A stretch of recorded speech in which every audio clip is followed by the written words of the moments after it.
¿Alguna vez te has preguntado qué pasaría si un solo hombre desafiara a todas las religiones de su época? ¿Te imaginas el terremoto que causaría un pensador tan audaz que fue llamado el filósofo más peligroso de la historia? Esto es exactamente lo que sucedió hace casi 400 años, cuando un joven judío de Ámsterdam se atrevió a cuestionar todo lo que las autoridades religiosas querían que creyeras. Su nombre, Baruch Spinoza. ¿Sabes lo que le pasó? Fue excomulgado de su propia comunidad judía a los 23 años con una de las maldiciones más severas jamás registradas. ¿Te has preguntado qué ideas pueden ser tan peligrosas como para que las autoridades religiosas quieran borrar completamente a una persona de la faz de la tierra? ¿Y por qué casi nadie te ha contado sobre este hombre que prácticamente destruyó los fundamentos de la religión tradicional del siglo XVII? ¿Será posible que sus ideas sigan siendo tan revolucionarias hoy como lo fueron entonces? ¿Qué secretos desveló Spinoza que causaron tanto pánico entre las autoridades religiosas? ¿Qué verdades descubrió que no querían que conocieras? El judío que fue cancelado en el siglo XVII, Ámsterdam, 1632. Una ciudad considerada la más liberal de Europa, un refugio para los judíos que escapaban de la persecución en España y Portugal. En este entorno nace Baruch Spinoza, hijo de comerciantes judíos sefardíes. ¿Podía alguien imaginar que este niño se convertiría en el pensador más temido por las autoridades religiosas? ¿Sabes lo que hacía especial a Spinoza desde joven? Su mente. Una inteligencia tan aguda que dominaba el hebraico, el portugués, el español, el holandés y el latín antes de los 20 años. Estudiaba los textos sagrados judíos con una profundidad que asombraba incluso a los rabinos más experimentados de Ámsterdam. Pero, ¿qué sucede cuando una mente brillante comienza a hacer preguntas incómodas? ¿Qué ocurre cuando alguien se atreve a examinar los textos sagrados con ojos críticos en lugar de aceptarlos ciegamente? La comunidad judía de Ámsterdam no era cualquier comunidad. ¿Sabías que muchos de sus miembros habían sido marranos, judíos que fingieron convertirse al cristianismo en España y Portugal mientras practicaban secretamente su fe? Estos judíos, que habían arriesgado sus vidas por mantener su religión, eran especialmente sensibles a cualquier cuestionamiento de su fe recién recuperada. ¿Te imaginas el escándalo cuando el joven Spinoza comenzó a sugerir que quizás la Torá no fue escrita por Moisés? ¿O cuando cuestionó la idea de un Dios que elige a un pueblo sobre otros? ¿O cuando insinuó que el alma podría no ser inmortal como enseñaban las religiones? Los rumores sobre las ideas heréticas de Spinoza se extendieron como fuego por la comunidad. ¿Quién era este joven para cuestionar siglos de tradición? ¿Cómo se atrevía a desafiar las enseñanzas de los rabinos? Las autoridades de la sinagoga intentaron primero silenciarlo con sobornos. ¿Sabías que le ofrecieron 1000 florines al año, una fortuna en aquella época, si guardaba silencio sobre sus ideas? ¿Qué clase de ideas son tan peligrosas que alguien pagaría una fortuna solo para mantenerlas en secreto? Pero Spinoza rechazó el dinero. ¿Por qué? Porque para él la verdad valía más que cualquier riqueza. ¿Te imaginas tener esa convicción? ¿Elegirías la verdad sobre la seguridad económica y la aceptación social? Y entonces vino lo impensable. El 27 de julio de 1656, a los 23 años, Spinoza fue sometido al cherem, la excomunión más severa del judaísmo. ¿Has escuchado alguna vez las palabras de esta maldición? Son escalofriantes. Maldito sea de día y maldito sea de noche. Maldito sea cuando se acuesta y maldito sea cuando se levanta. Maldito sea cuando sale y maldito sea cuando regresa. Ordenamos que nadie mantenga con él comunicación oral o escrita, que nadie le preste ningún favor, que nadie permanezca con él bajo el mismo techo o a menos de 4 codos de él, que nadie lea nada escrito o transcrito por él. ¿Te imaginas lo que significa ser completamente borrado de tu comunidad? Tus amigos no pueden hablarte. Tu familia no puede verte. Nadie puede leer lo que escribes ni escuchar tus ideas. Es como si dejaras de existir. ¿Qué hizo exactamente Spinoza para merecer este castigo tan extremo? Los documentos oficiales mencionan horrendas herejías y monstruosos actos, pero no especifican cuáles. ¿Por qué tanto secreto? ¿Qué ideas eran tan peligrosas que ni siquiera podían ser nombradas por escrito? Sabemos por sus obras posteriores que Spinoza cuestionaba aspectos fundamentales del judaísmo y de todas las religiones organizadas. ¿Y si Moisés no escribió realmente los primeros 5 libros de la Biblia? Spinoza encontró contradicciones y referencias a eventos posteriores a la muerte de Moisés que hacían imposible que él fuera el autor. ¿Y si los milagros no existieran? Spinoza argumentaba que lo que llamamos milagros son simplemente eventos naturales que no comprendemos, no violaciones de las leyes de la naturaleza. ¿Y si Dios no fuera un ser separado del mundo que premia y castiga? ¿Y si Dios fuera la propia naturaleza, un ser completamente impersonal? Tras su excomunión, Spinoza cambió su nombre de Baruch, bendito en hebreo, a Benedictus, bendito en latín. ¿No es irónico? Un hombre maldito por su comunidad se renombra a sí mismo como bendito. ¿Sabes qué hizo después? En lugar de retractarse o buscar venganza, Spinoza se retiró a una vida de simplicidad extrema. Rechazó la herencia familiar y se dedicó a pulir lentes para microscopios y telescopios, un trabajo que probablemente contribuyó a su muerte temprana por inhalación de polvo de vidrio. Durante el día pulía lentes, durante la noche pulía ideas que cambiarían el mundo. ¿Te has preguntado cómo sería vivir sabiendo que eres considerado el pensador más peligroso de tu época? Spinoza vivía con extrema frugalidad en habitaciones alquiladas, poseyendo apenas unos pocos muebles y libros. Cuando el famoso filósofo Leibniz lo visitó,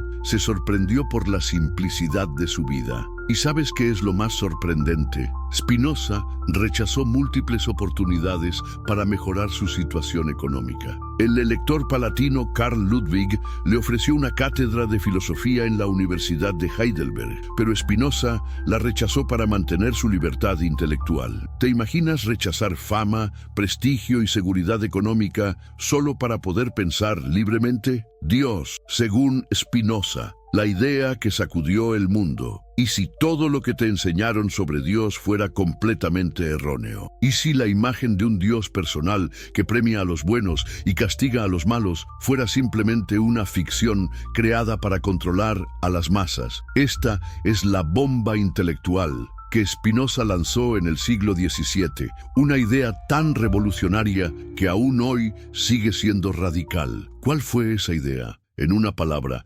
Deus sive natura, Dios, es decir, la naturaleza. Para Spinoza, Dios y la naturaleza son exactamente la misma cosa. ¿Te das cuenta de lo revolucionario que esto era? En una época donde la religión dominaba todos los aspectos de la vida, Spinoza propuso que Dios no es un ser separado del mundo que lo creó en 6 días, no es un juez celestial que observa nuestras acciones desde arriba. No es un ser que interviene en el mundo a través de milagros. ¿Qué es Dios entonces? Según Spinoza, es la única sustancia que existe infinita, eterna, de la cual todo lo demás es solo un modo o expresión. El universo entero, con todas sus galaxias, planetas, montañas, océanos, animales y seres humanos, no son más que expresiones de esta única sustancia divina. ¿Te has preguntado alguna vez por qué ocurren las cosas? Para Spinoza,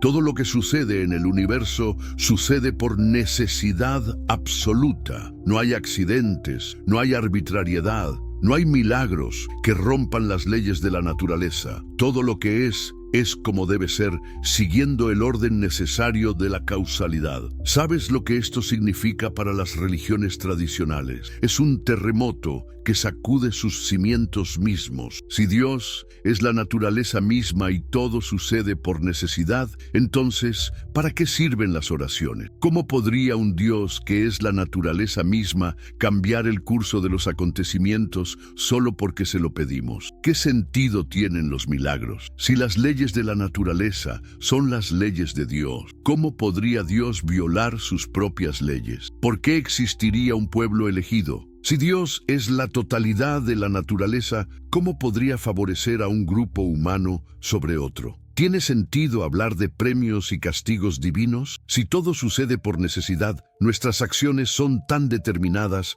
como la caída de una piedra. ¿Te imaginas el pánico de las autoridades religiosas ante estas ideas? Piénsalo. Si la gente ya no teme el castigo divino, si ya no cree que necesita sacerdotes o rabinos como intermediarios con Dios, si ya no ve los textos sagrados como la palabra literal de Dios, ¿qué pasaría con el poder de las instituciones religiosas? El Dios de Spinoza no se parece en nada al Dios de las religiones tradicionales. No tiene emociones humanas como ira, celos o amor preferencial. No se ofende si no lo adoramos. No tiene un plan especial para cada uno de nosotros. No escucha nuestras plegarias ni interviene en nuestras vidas. ¿Es esto ateísmo, como acusaban sus detractores? No exactamente.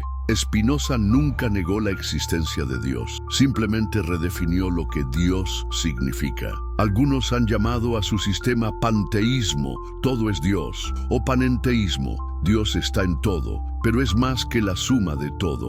¿Sabes lo que dijo Albert Einstein sobre esto siglos después? Creo en el Dios de Spinoza, que se revela en la armonía ordenada de lo que existe, no en un Dios que se preocupa por el destino y las acciones de los seres humanos. ¿Te has preguntado alguna vez cómo podríamos relacionarnos con un Dios así? Según Spinoza, no a través de rituales, oraciones o sacrificios, sino a través del conocimiento. Para él, el más alto estado espiritual es el amor intelectual a Dios, una comprensión racional de la naturaleza y nuestro lugar en ella. ¿No es fascinante? Para Spinoza, la verdadera espiritualidad no está en los templos, sino en el entendimiento del universo y sus leyes. El estudio de la naturaleza se convierte así en una forma de contemplación de lo divino. ¿Imaginas lo subversivo que esto era en el siglo XVII? Mientras las iglesias y sinagogas insistían en la necesidad de rituales complejos y la obediencia a autoridades religiosas, Spinoza proponía que cualquiera podía acceder a lo divino simplemente a través del conocimiento racional. ¿Y qué pasa con el alma y la vida después de la muerte? Otro golpe devastador a las religiones tradicionales. Spinoza negaba la inmortalidad personal del alma tal como la entienden las religiones. Para él, aunque hay un aspecto eterno en nuestra mente, nuestra capacidad de entender las verdades eternas, nuestra conciencia individual no sobrevive a la muerte del cuerpo. ¿Te das cuenta ahora por qué Spinoza era considerado tan peligroso? Eliminaba el miedo al infierno y la esperanza del cielo, dos de las herramientas más poderosas que las religiones han utilizado históricamente para controlar el comportamiento humano. La visión de Spinoza sobre Dios era tan revolucionaria que incluso hoy, casi 400 años después, sigue pareciendo radical. Nos invita a ver el mundo no como creación arbitraria de un ser sobrenatural, sino como expresión necesaria de una realidad divina inmanente. Nos desafía a buscar lo divino no en milagros o revelaciones especiales, sino en el orden racional del universo mismo. ¿No es esta una forma más profunda y menos antropocéntrica de entender lo divino? ¿No nos libera del miedo a un juez celestial para permitirnos apreciar la maravilla del cosmos tal como es? Y lo más importante, ¿no nos hace ver que somos parte integral de esta totalidad divina? No criaturas separadas esperando ser juzgadas, sino expresiones necesarias de la única sustancia que constituye todo lo que existe. ¿Alguna vez te has preguntado quién escribió realmente la Biblia? ¿O por qué hay tantas interpretaciones diferentes de los mismos textos sagrados? Y si te dijera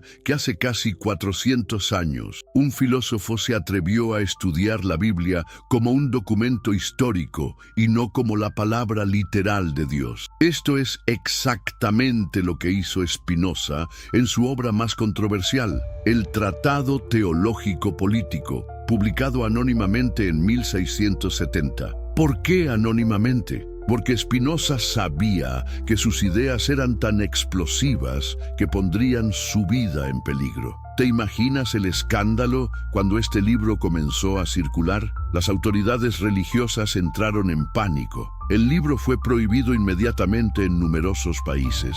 ¿Qué contenía que causó tanto terror? Por primera vez en la historia europea, alguien aplicaba un método crítico y racional al estudio de los textos sagrados. Spinoza examinó la Biblia como examinaría cualquier otro documento histórico, buscando inconsistencias, analizando el contexto histórico, estudiando el lenguaje. ¿Y sabes qué descubrió? Que Moisés no pudo haber escrito los 5 primeros libros de la Biblia, el Pentateuco, como afirmaba la tradición. Las pruebas, numerosas y contundentes. ¿Cómo podría Moisés narrar su propia muerte y lo que sucedió después, como se describe en Deuteronomio? ¿No te parece imposible? Porque el Pentateuco se refiere a lugares con nombres que no existían en tiempos de Moisés, sino que fueron nombrados así siglos después. ¿No es esto una clara evidencia de una redacción posterior? ¿Por qué hay diferentes estilos literarios y contradicciones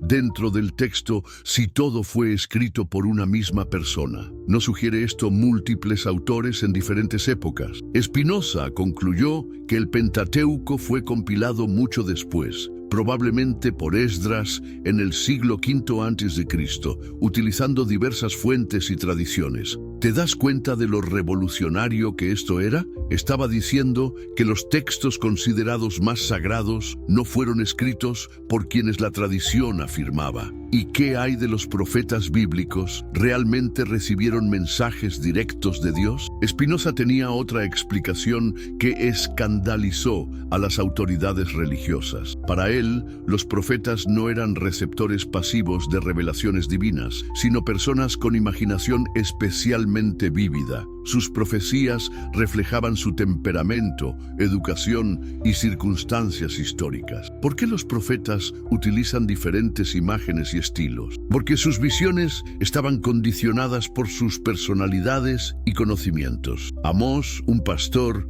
utilizaba imágenes rurales. Isaías, educado en la corte, empleaba un lenguaje más elevado y político. Daniel, viviendo en Babilonia, incorporó elementos de la mitología babilónica. ¿No es esto evidencia de que estas profecías eran humanas, demasiado humanas? Spinoza fue aún más lejos. ¿Y si los milagros bíblicos no fueran realmente suspensiones de las leyes naturales? Para él, los milagros eran simplemente eventos naturales que los observadores no podían explicar debido a su conocimiento limitado. ¿No es más razonable pensar que nuestra comprensión de la naturaleza es incompleta que suponer que las leyes naturales se suspenden caprichosamente? ¿Y qué hay de las leyes religiosas? ¿Realmente provienen directamente de Dios? Spinoza argumentó que las leyes de Moisés eran leyes políticas diseñadas para un tiempo y lugar específicos. El antiguo Israel. No eran leyes morales universales y eternas,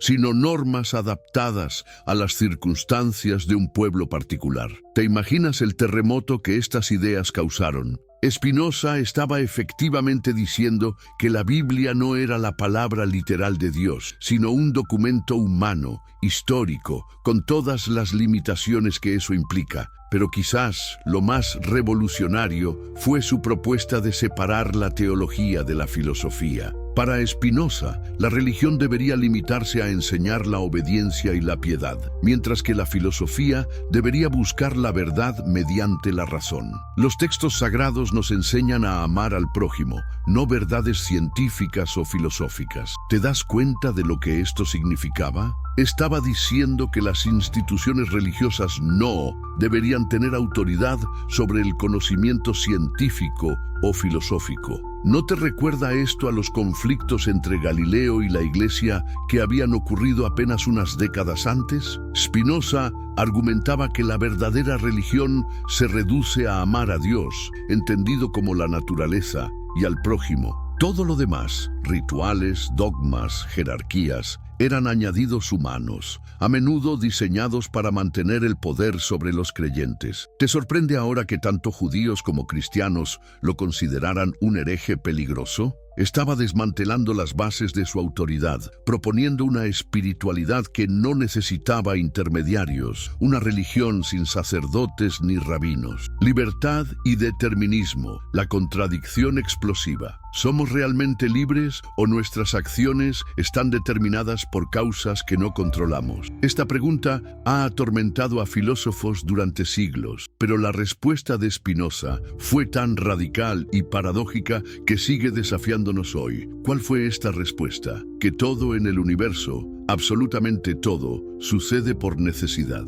No existe el azar, no existen los actos arbitrarios, ni siquiera por parte de Dios. Cada evento, pensamiento o acción es parte de una cadena infinita de causas y efectos. ¿Te imaginas lo que esto significa? Tus pensamientos, tus deseos, tus decisiones, todo está determinado por causas previas. ¿Elegiste leer este artículo? Según Spinoza, esta elección fue el resultado necesario de toda la cadena causal anterior de tu vida. ¿Suena deprimente? Para muchos de sus contemporáneos, ciertamente lo era. ¿Dónde queda el libre albedrío? ¿Dónde queda la responsabilidad moral? Si todo está determinado, ¿cómo podemos ser responsables de nuestras acciones? Spinoza ofreció una explicación que dejó atónitos a los pensadores de su tiempo. Para él, nos sentimos libres porque somos conscientes de nuestros deseos, pero inconscientes de las causas que los determinan.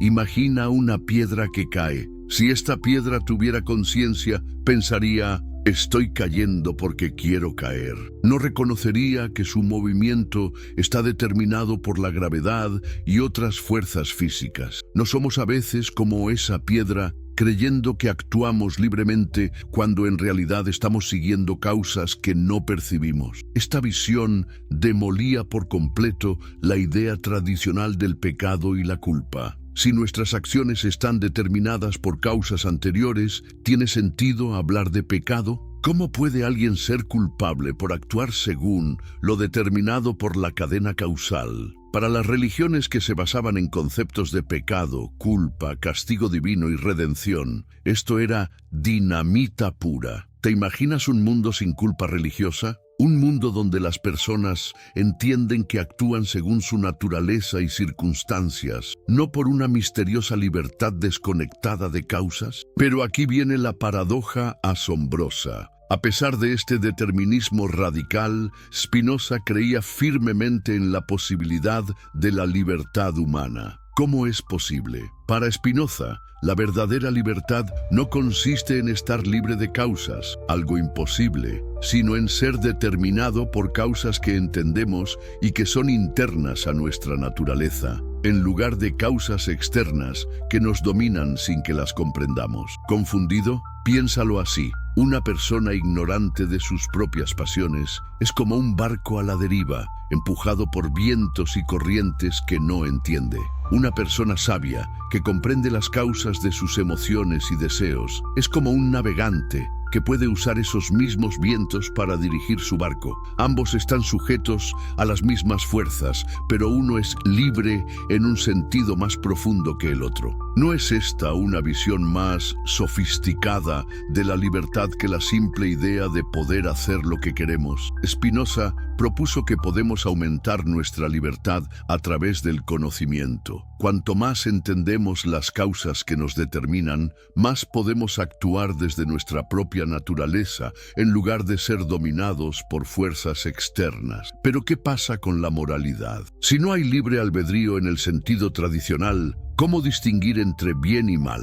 Aquí, Spinoza fue igualmente revolucionario. Para él, bueno y malo no son valores absolutos ni mandatos divinos, son términos relativos a nuestra naturaleza. Bueno es lo que aumenta nuestra potencia de actuar, lo que nos hace más fuertes, más capaces, más completos. Malo es lo que disminuye nuestra potencia, lo que nos debilita o destruye. ¿Te das cuenta de lo radical que esto era en una época donde se creía que el bien y el mal eran decretos divinos absolutos? Spinoza estaba proponiendo una ética naturalista basada en lo que realmente nos beneficia o perjudica, no en mandamientos sobrenaturales. Esta visión demolía los fundamentos de la moral religiosa tradicional. ¿Por qué necesitaríamos mandamientos divinos si podemos determinar lo que es beneficioso o perjudicial para nosotros a través de la razón? ¿Por qué necesitaríamos temor al castigo divino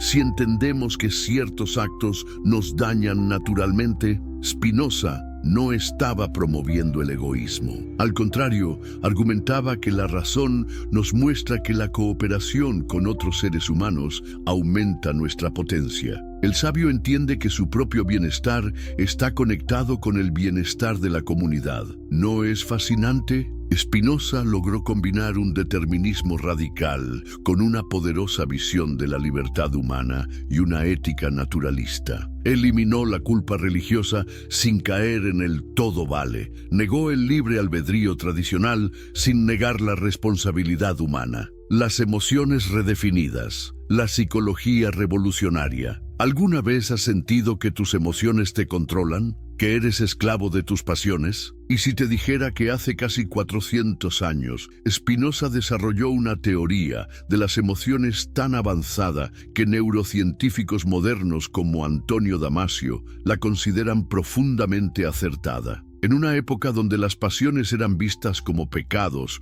o debilidades a reprimir, Spinoza propuso algo completamente diferente. Las emociones no son fallos ni pecados, sino fenómenos naturales que siguen las mismas leyes causales que todos los demás aspectos de la naturaleza. ¿Qué significa esto? Que tus emociones no son buenas o malas en sí mismas, son simplemente efectos necesarios de causas específicas. Al igual que no juzgamos moralmente a un relámpago o a una ola, tampoco deberíamos juzgar moralmente nuestras emociones. Spinoza clasificó las emociones en afectos activos y pasivos. Los afectos pasivos, pasiones, son aquellos cuyas causas no entendemos completamente y que por tanto nos dominan. Los afectos activos son aquellos que comprendemos y que por tanto podemos modular. ¿Te has sentido alguna vez dominado por una emoción sin entender por qué la sientes? Eso es un afecto pasivo. ¿Has sentido alguna vez una emoción cuya causa comprendes perfectamente? Eso se acerca a un afecto activo. Para Spinoza, somos esclavos cuando estamos dominados por afectos pasivos. Somos libres cuando desarrollamos afectos activos. ¿No es esta una visión revolucionaria? La libertad emocional no consiste en no sentir, sino en entender lo que sentimos. ¿Sabes cuál es el remedio para esta esclavitud emocional según Spinoza? No es la oración, no es la penitencia, no es la represión de las pasiones. Es el conocimiento. Cuando entendemos la verdadera causa de una emoción, esta pierde poder sobre nosotros. Un ejemplo: si sientes odio hacia alguien que te ha hecho daño, este odio te domina. Pero si analizas las causas que llevaron a esa persona a actuar así, su educación, sus circunstancias, sus propias pasiones, tu odio puede transformarse en comprensión. ¿Imaginas lo subversivo que esto era en una época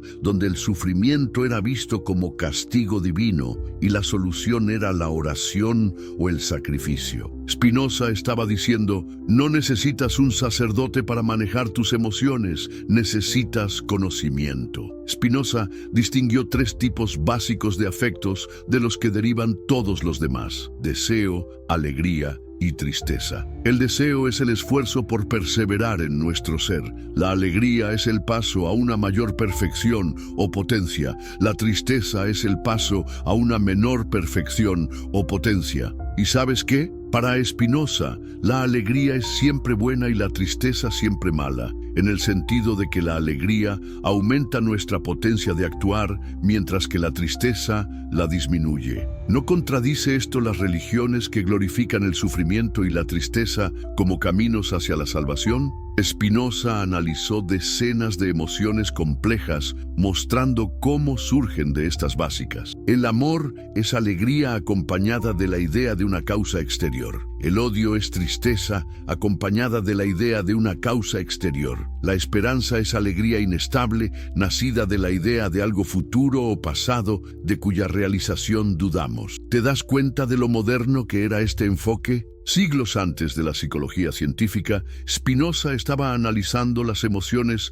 de manera sistemática, sin recurrir a explicaciones sobrenaturales. Para Spinoza, el pináculo de la vida ética es lo que llamó amor intelectual a Dios, una comprensión racional de la naturaleza, Dios, que produce alegría suprema. No se trata de adoración o devoción en el sentido religioso tradicional, sino de comprensión. ¿Imaginas una espiritualidad basada no en rituales o creencias, sino en la comprensión racional del mundo? Una espiritualidad que no necesita templos, ni sacerdotes, ni textos sagrados, sino simplemente el cultivo de la razón. Este amor intelectual a Dios tiene varias características sorprendentes. Es eterno, no en el sentido de que nuestra conciencia individual sobreviva a la muerte, sino en que las verdades que comprendemos son eternas. Es universal, no exclusivo de ninguna tradición religiosa o cultural, y es accesible a cualquiera dispuesto a hacer el trabajo intelectual necesario. ¿No es esto una democratización radical de la espiritualidad? En lugar de depender de revelaciones especiales o tradiciones exclusivas, la más alta forma de conocimiento está disponible para cualquier ser humano que desarrolle su razón. La terapia emocional de Spinoza sigue siendo sorprendentemente relevante hoy. Se basa en estas ideas: reconocer que nuestras emociones tienen causas naturales, no sobrenaturales. Entender que no elegimos directamente nuestras pasiones, sino que éstas surgen de causas previas. Comprender que podemos transformar afectos pasivos en activos mediante el conocimiento. Buscar aquello que verdaderamente aumenta nuestra potencia de actuar, no lo que nos debilita. Desarrollar una comprensión cada vez más adecuada de nosotros mismos y del mundo. En muchos sentidos, Spinoza anticipó la terapia cognitiva moderna, que enfatiza cómo nuestros pensamientos y creencias afectan nuestras emociones. También anticipó aspectos de la neurociencia moderna, que ha confirmado muchas de sus intuiciones sobre la naturaleza de las emociones. No es extraordinario que ideas desarrolladas en el siglo XVII resulten tan relevantes para entender nuestras vidas emocionales hoy. Quizás esto explica el creciente interés en Spinoza entre psicólogos, neurocientíficos y terapeutas contemporáneos.